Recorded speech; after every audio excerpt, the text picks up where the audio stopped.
February 14th, 2001, Valentine's Day.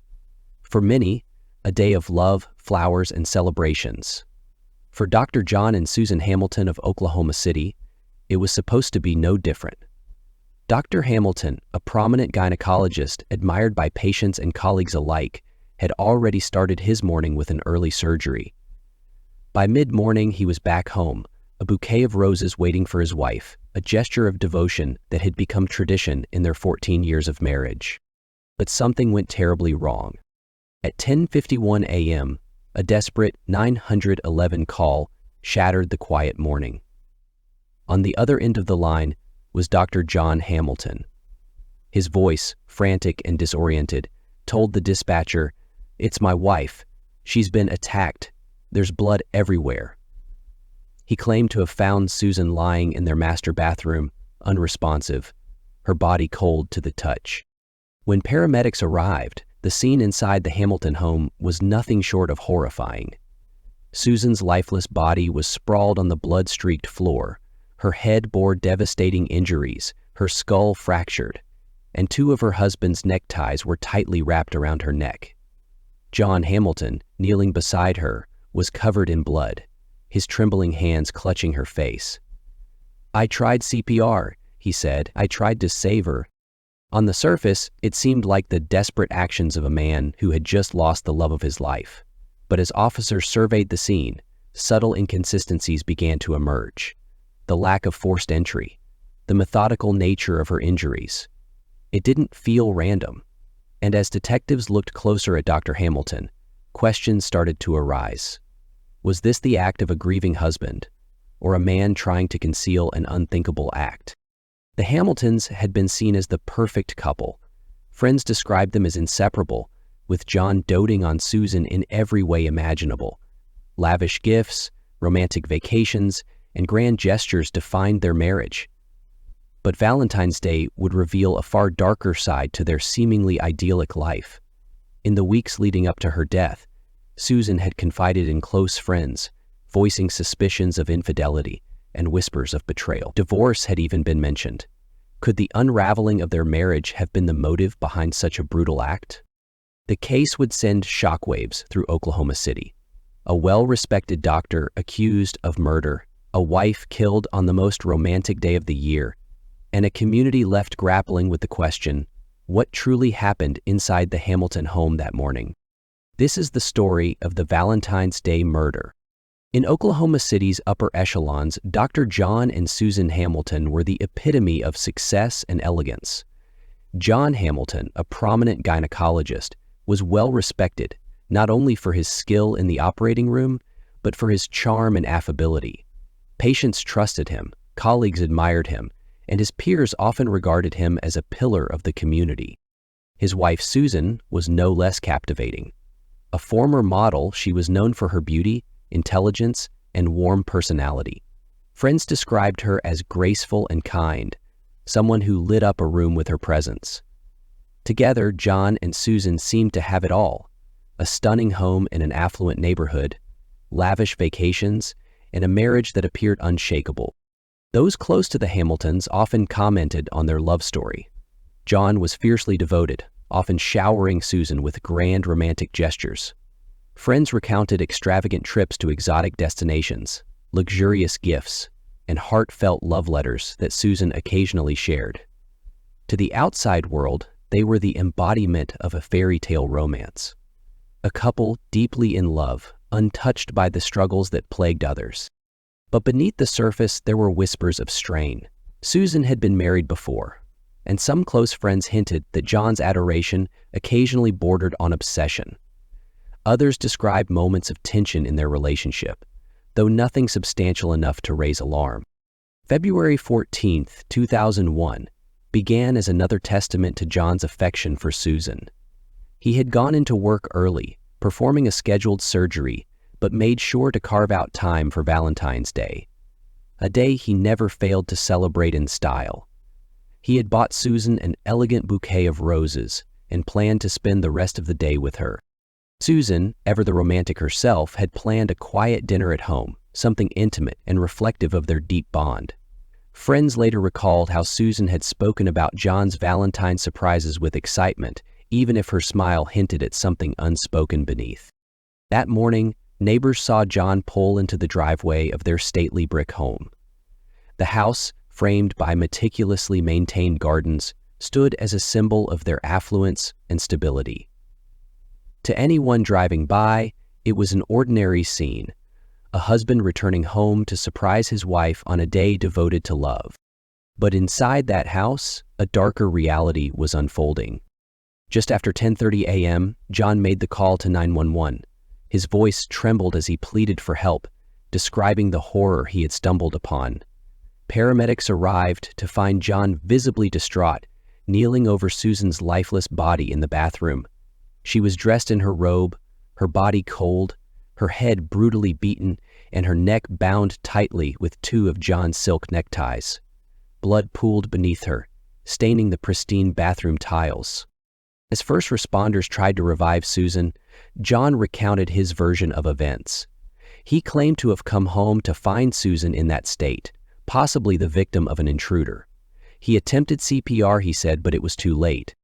Detectives on the scene noted John's appearance. His clothes were stained with blood, and his hands bore signs of struggle. But more curiously, there were no signs of forced entry into the Hamilton home. The doors were locked, the windows intact, and nothing appeared out of place. Neighbors began to gather outside as news spread. Many were in disbelief. One family friend later said they were the picture of a perfect couple, until they weren't. Though John and Susan Hamilton's marriage appeared enviable to the outside world, those closest to the couple noticed subtle signs of strain. Beneath the surface of their picture-perfect life lay growing tensions that neither could fully escape. Susan's friends began to notice a shift in her demeanor in the months leading up to Valentine's Day 2001. She appeared less vibrant, her usual cheer replaced with a quiet unease. She wasn't herself, a close friend later remarked. She'd laugh, but it didn't reach her eyes. Behind closed doors, Susan had begun to question John's fidelity.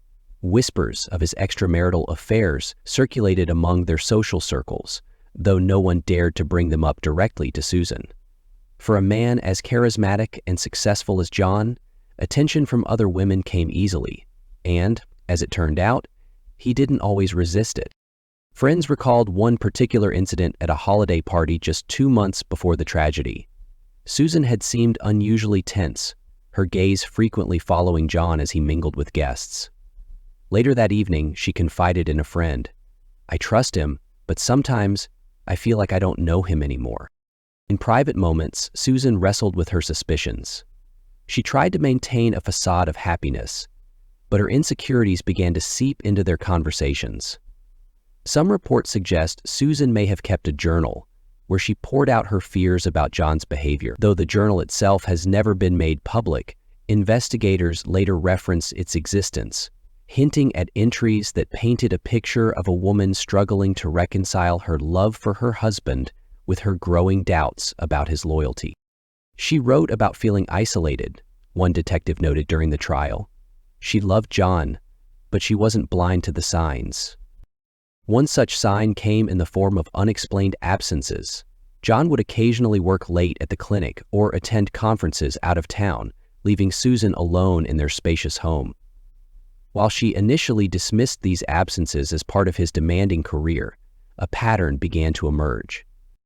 The cracks in their marriage deepened as Susan's doubts turned into confrontations. According to testimony from friends, the couple began arguing more frequently. These weren't the ordinary squabbles of married life. They were intense, emotionally charged disputes that often left Susan in tears. In one particularly heated exchange, overheard by a neighbor, Susan accused John of being distant and unfaithful. "You don't love me the way you used to," she reportedly said. "Do you even want this marriage anymore?" John, for his part, denied the allegations, often blaming his demanding schedule for any perceived neglect. But his denials did little to ease Susan's suspicions. The couple's once romantic gestures became infrequent, their conversations fraught with tension. As the months wore on, Susan's unease grew. Friends later recalled her speaking about plans to take some time for herself, a short trip or a visit to family, but those plans never materialized. Whether out of hope that things would improve or fear of what might happen if she confronted the truth, Susan stayed. On Valentine's Day morning, however, something felt different. Susan's friend received a voicemail from her that morning, thanking her for a recent lunch and adding, "I'm hoping today will be better. I just want us to have a nice day together." The voicemail would later become a chilling reminder of what was to come. By the time the day drew to a close, Susan Hamilton would no longer be alive. The arguments and the growing distance between her and John culminated in a tragedy that no one could have anticipated, or perhaps no one wanted to see coming. What Susan didn't know was that Valentine's Day would be her last. Valentine's Day 2001 had started as a day full of promise. Dr. John Hamilton had left his clinic early, eager to surprise his wife Susan with flowers and a romantic lunch. He later told investigators he had envisioned a quiet celebration of their love, a way to rekindle the connection that had felt increasingly strained. But by the time he returned home, what he discovered would alter the course of his life forever. At 2 p.m., John dialed 911. His voice was frantic, breathless, and filled with anguish. "My wife," he screamed. "She's bleeding everywhere. I think she's dead." The audio of the 911 call replayed during the trial remains one of the most haunting elements of the case. In it, John's panicked voice trembles as he describes finding Susan in their bathroom, unresponsive and surrounded by blood. The operator's voice attempts to calm him, urging him to begin CPR, but John can barely string together coherent words. When first responders arrived minutes later, they were met with a scene straight out of a nightmare. Susan's lifeless body lay on the tiled floor, her head covered in deep gashes. The blood pooled around her was stark against the pristine white of the bathroom fixtures. Police footage of the scene captures the chaos, paramedics working desperately to revive Susan, officers securing the area, and Dr. Hamilton pacing the hallway, his hands trembling and stained with blood. To those who witnessed it, Dr. Hamilton appeared a shattered man. He sobbed uncontrollably, repeatedly asking, "Who would do this? Why her?" His grief seemed raw, unfiltered, and entirely genuine. But the seasoned officers on the scene noted peculiarities almost immediately. One detective later testified, "Something about his behavior didn't sit right with me. Grief is one thing, but there was something off." Their suspicions grew as they examined the crime scene. Susan's injuries were brutal, far more violent than one might expect from a random attack. The bathroom, too, seemed staged. While there was evidence of a struggle, it felt oddly contained, as though someone had attempted to clean up. Neighbors, questioned shortly after the crime, reported hearing no signs of forced entry. There were no missing valuables, no indications of a burglary gone wrong. As investigators began piecing together the events of that day, they found themselves grappling with a question that seemed increasingly difficult to ignore. Was Dr. Hamilton a grieving husband or a calculating killer? The forensic analysis revealed a chilling narrative. Blood spatter patterns on the walls and floor suggested Susan had been attacked from behind while kneeling. The wounds on her head, later determined to be inflicted by a blunt object, were not consistent with a fall or an accidental injury. The discovery of Susan's wedding ring, found smeared with blood and tucked into the couple's dresser, raised even more questions. Detectives speculated it had been removed during the attack, a detail that spoke to the deeply personal nature of the crime. Meanwhile, Dr. Hamilton's behavior came under scrutiny. While he cooperated with authorities, offering detailed accounts of his movements that day, inconsistencies began to emerge. For instance, he claimed to have left the house to pick up Valentine's Day gifts at 11:30 a.m., but receipts placed him elsewhere an hour earlier. The autopsy report painted a grim picture. Susan had suffered multiple blows to the head, inflicted with a heavy object investigators believed to be a decorative piece found in the Hamiltons' home. Additionally, signs of strangulation were discovered, evidence that suggested her attacker had taken their time, ensuring her death was not swift. Officials took forensic evidence mounted against Dr. Hamilton. Tiny droplets of Susan's blood were found on his clothing, in patterns consistent with proximity to the attack. Even more damning was the discovery of Susan's hair and tissue on his watch band. But the most chilling revelation came when investigators examined Dr. Hamilton's alibi. Surveillance footage from a nearby pharmacy showed him purchasing flowers around noon, yet he appeared calm, composed, entirely unlike a man who had just discovered his wife's lifeless body. The police's suspicions turned into an official inquiry, and Dr. Hamilton was taken into custody for further questioning. Publicly, he maintained his innocence, pleading with the media to find the real killer. But as investigators delved deeper into his personal life, they stumbled upon a secret that would shift the entire trajectory of the case. A secret that Dr. Hamilton had worked desperately to keep hidden. The crime scene held a secret, one that would unravel Dr. Hamilton's story. As the investigation deepened, the question that haunted detectives was why? Why would a respected doctor, a man with a prestigious career and a seemingly enviable life, brutally murder his wife on Valentine's Day? The answer, as it turned out, lay buried in the cracks of their marriage. Investigators uncovered evidence suggesting that Dr. Hamilton's devotion to Susan was far from the picture-perfect image he projected.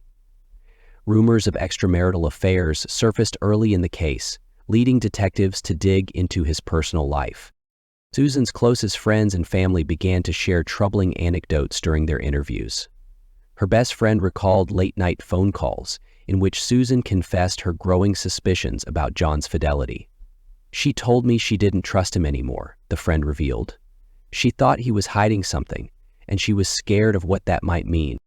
A former colleague of Dr. Hamilton's provided even more damning testimony, claiming that John had been involved in at least 2 affairs with patients. One patient, who wished to remain anonymous, described a relationship that started under the guise of professional care, but quickly turned into something far more inappropriate. The revelations painted a stark picture of a man whose charm and professional success masked a darker, more selfish side. For those closest to Susan, the news of her death was devastating, but not entirely shocking. Susan's sister recounted a conversation they had just weeks before the murder. "She told me that she'd confronted John about his behavior," she said. "She said he denied everything, but she wasn't sure if she believed him. She was planning to get her affairs in order." Friends described Susan as deeply unhappy in the months leading up to her death. While she maintained a public image of grace and strength, behind closed doors, she confided in those she trusted about her fears. She was worried that if she ever left him, he'd do something drastic, one friend said. She wasn't sure what he was capable of, but she didn't want to find out. As police pieced together the timeline of the crime, inconsistencies in Dr. Hamilton's story became glaringly apparent. For starters, his claim that he had been out purchasing Valentine's Day gifts didn't align with witness testimonies. Several neighbors reported seeing his car parked in the driveway during the time he claimed to be away. Additionally, forensic analysis revealed traces of Susan's blood on clothing that John had hastily thrown into the washing machine, a move investigators interpreted as an attempt to destroy evidence. The most startling twist came from the discovery of a torn page from Susan's journal in the trash. Written in her handwriting, the entry read, "I don't know how much more of this I can take. I love him, but I can't live like this anymore. He's not the man I thought he was." This entry, coupled with testimony from Susan's closest friends, painted a picture of a woman trapped in a marriage filled with betrayal and mistrust. Dr. Hamilton's colleagues and acquaintances provided critical insights into his character. One nurse who worked alongside him described him as charming but temperamental. She added, "He had this way of making you feel special, but there was always an undercurrent of control. He was kind of hard on himself in some ways, but often happy that others were enjoying their lives. He couldn't stop thinking about himself." Another damning piece of evidence came from Susan's personal emails. Investigators discovered correspondence between Susan and her lawyer discussing the possibility of divorce. In one message, she wrote, "I've been trying to work things out for years, but I think it's time to admit that this isn't working. I'm scared, but I need to do this." This email provided prosecutors with a potential motive. Dr. Hamilton, faced with the prospect of losing his wife and the financial and reputational fallout of a public divorce, might have resorted to violence to maintain control. Perhaps the most chilling aspect of the investigation was the revelation of Susan's final days. In conversations with friends, she expressed a growing sense of dread. "She told me she felt like she was being watched," her neighbor revealed. She said John had been acting differently, more possessive, more paranoid. She thought he was trying to intimidate her. One voicemail left for a close friend just days before her murder captured Susan's state of mind. In it, she said, "If anything happens to me, promise me you'll make sure people know the truth." The case drew the attention of psychologists and criminologists who provided insight into the potential psychological factors at play. One expert noted that infidelity often serves as a catalyst in cases of domestic violence. When someone feels their power or control is being threatened, whether by a partner's decision to leave or by their own guilt over an affair, they can lash out in destructive ways, she explained. Another commentator highlighted the societal dynamics at play in high-profile cases like this one. Dr. Hamilton, as a respected physician, was afforded a level of privilege and trust that complicated the investigation. It's not uncommon for people in positions of power to believe they're untouchable, the expert said. That mindset can fuel a sense of entitlement and, in extreme cases, lead to acts of violence. Although this case didn't involve overt racial dynamics, the public reaction to it sparked broader conversations about privilege, power, and the justice system. Critics pointed out that cases involving affluent suspects often received more nuanced coverage than those involving less privileged individuals. "This isn't just about one man and one crime," a sociologist commented. "It's about the broader patterns of how we as a society respond to violence, infidelity, and the erosion of trust in relationships." The trial of Dr. John Hamilton was one of the most sensational cases Oklahoma City had ever seen. Journalists filled the courtroom, their cameras waiting to capture every dramatic turn. On one side sat Susan's grieving family, visibly shattered by her violent death. On the other sat John, his face a stoic mask that betrayed little of the turmoil around him. The prosecution wasted no time painting John as a man driven by jealousy, infidelity, and an obsessive need for control. They argued that Susan had discovered her husband's extramarital affairs and confronted him, shattering the illusion of their perfect marriage. Assistant District Attorney Richard Wintory opened with a chilling assertion. This was not a random act of violence. This was a calculated, brutal murder committed by the one person Susan should have been able to trust the most. The prosecution leaned heavily on the physical evidence. Blood spatter analysis revealed patterns that contradicted John's claim of finding Susan after an intruder had fled. Experts testified that the bloodstains on John's clothing were consistent with someone actively involved in the attack, rather than someone attempting CPR. Moreover, the ties used to strangle Susan were identified as belonging to John, further undermining his intruder narrative. Investigators also pointed to the absence of any forced entry, emphasizing that whoever killed Susan was likely someone she knew and trusted. Several witnesses took the stand to build a timeline of John's actions on Valentine's Day. Neighbors reported hearing raised voices coming from the Hamilton home earlier that morning, though none could confirm the content of the argument. The prosecution's most damning evidence came from Susan's close friends, who testified that she had recently confided her suspicions about John's fidelity. One friend recalled Susan saying, "I don't know if I can trust him anymore. I feel like everything we built is a lie." A Valentine's Day card Susan had given John was entered into evidence. In it, she had written, "I bought this card 2 weeks ago, so I guess maybe it doesn't seem as appropriate now, but I do love you. Have a good day. Maris." Prosecutors argued that the note revealed a woman on the verge of leaving her husband, a threat that may have pushed John to commit the ultimate act of violence. John's defense team countered with an emotional portrayal of their client as a grieving husband falsely accused in the wake of unspeakable tragedy. Lead attorney Mac Martin described John as a man whose life has been ripped apart by the loss of his wife and the injustice of these accusations. The defense attacked the credibility of the forensic evidence, suggesting that the blood spatter analysis was inconclusive and could easily have resulted from John's frantic attempts to save Susan. They also argued that no eyewitnesses or direct evidence tied John to the crime. The defense called upon character witnesses who testified to John's love for Susan and their seemingly happy marriage. Colleagues described him as a dedicated professional and a loving husband, while friends recounted stories of his devotion to Susan. Finally, John himself took the stand in an emotional plea for his innocence.